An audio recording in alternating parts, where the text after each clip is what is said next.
Taken that would have been, it was a weird moment in history where you win elections, you lose elections, right? And I think politics in America has become to a point where people feel that they're responsible for a president losing that they voted for, and they feel like they're losing themselves. But with this president, President Trump, his thing was in the 2 months between November 7th and January 6th, he claimed there was election fraud, right?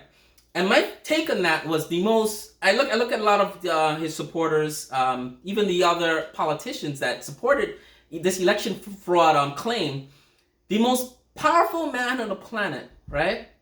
With all the resources at his fingertips,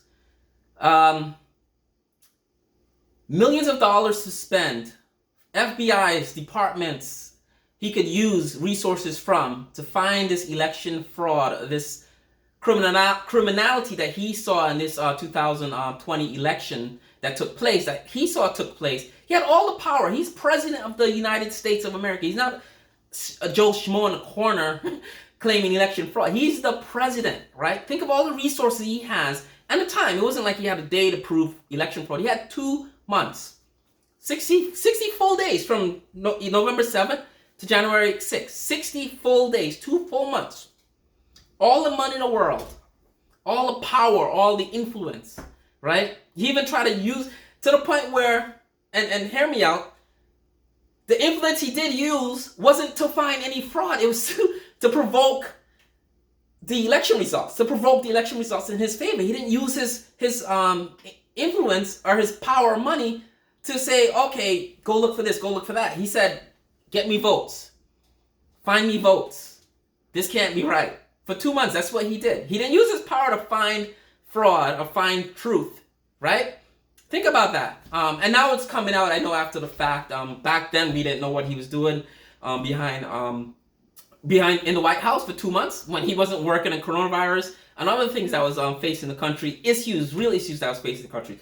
So for his supporters on January 6th to still follow a guy, the president, and that's the thing, that's Trump's greatest con as a man, as a president. His greatest con, going into the 2016 election, he came in as an outsider.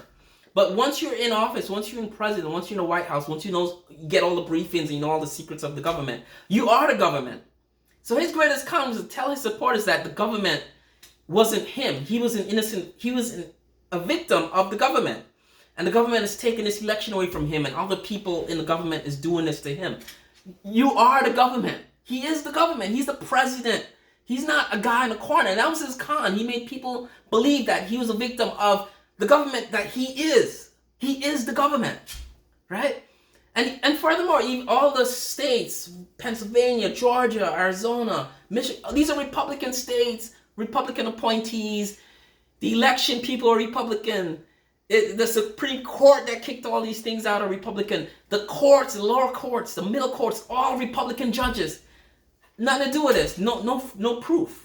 It wasn't Democrats. There was the only Democratic people involved in the 2020 election that would have had access to any type of fraud was the people counting the ballots in the same room with all the Republican people counting the ballots, in the same room with Republicans outside the glass watching them, with cameras watching them. So it was just a weird 2 months, and I want history to just look back on this. I don't know how history will remember this. I know I have a lot of friends of mine on Facebook that go and they write what they feel and write what they think happened and what, and I'm like, history's not going to remember that. History will remember the facts, the numbers, right? History's not going to remember feelings and fantasies. History remembers facts and numbers, right? Right?